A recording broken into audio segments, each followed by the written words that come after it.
এবং সংগত সাংবাদিক বন্ধুরা, আমরা অত্যন্ত ভারাক্রান্ত।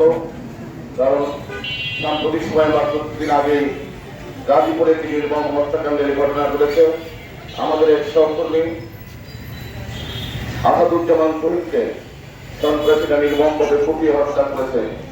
আমরা একজন বিবেকবান মানুষ হিসেবে এই ঘটনার নিন্দা এবং দৃষ্টান্তমূলক শাস্তির দাবি জানাচ্ছি।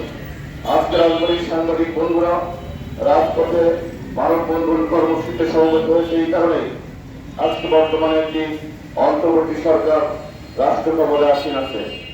বাংলাদেশ গণতন্ত্রের পথে এগিয়ে যাচ্ছে।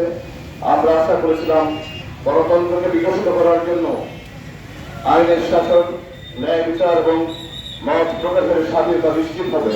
কিন্তু সাংবাদিক বন্ধুরা, বিশেষ করে তুহিনকে যারা হত্যা করলো, আমরা জেনেছি এতে চাঁদাবাজির ঘটনাকে তিনি যখন পেশাগত দায়িত্ব পালন করছিলেন, সেই পেশাগত দায়িত্ব পালনের পক্ষে রুদ্ধ করার জন্যই নির্মম হত্যাকাণ্ড ঘটিত হয়েছে। তুহিন একটি অপরাধ ছিল, তার একটি অপরাধী ছিল তিনি মানবিকতার কারণে সাংবাদিকতার যে মহান দায়িত্ব তিনি গ্রহণ করেছিলেন, সেই দায়িত্ব পালনের পথে এটি সুষ্ঠুভাবে সেই দায়িত্বটি পালন করতে চেয়েছিলেন।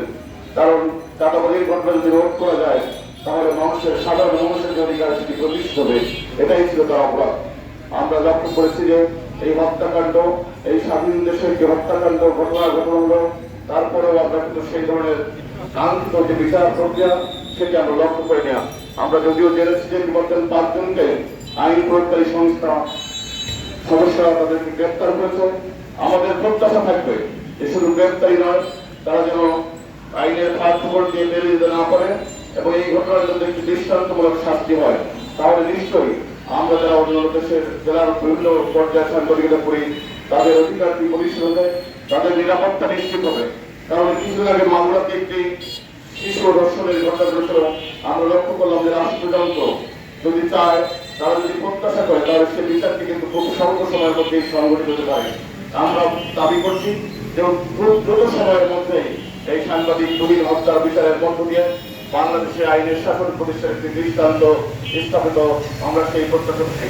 আমরা আজকে এই সমাবেশ থেকে অবিলম্বে দোষীদের গ্রেপ্তার এবং দৃষ্টান্তমূলক শাস্তির দাবি জানিয়ে রাজধানীর সাংবাদিকদের বৃহত্তর ঐক্য প্রতিষ্ঠার মাধ্যমে আমরা যে কোনো অপশক্তির বিরুদ্ধে যেন আমরা রুখে দাঁড়াতে পারি, আমরা আমাদের প্রতিবাদ অব্যাহত রাখতে পারি, সেই প্রত্যাশা রেখে আমি আমার সংক্ষিপ্ত বক্তব্য শেষ করছি।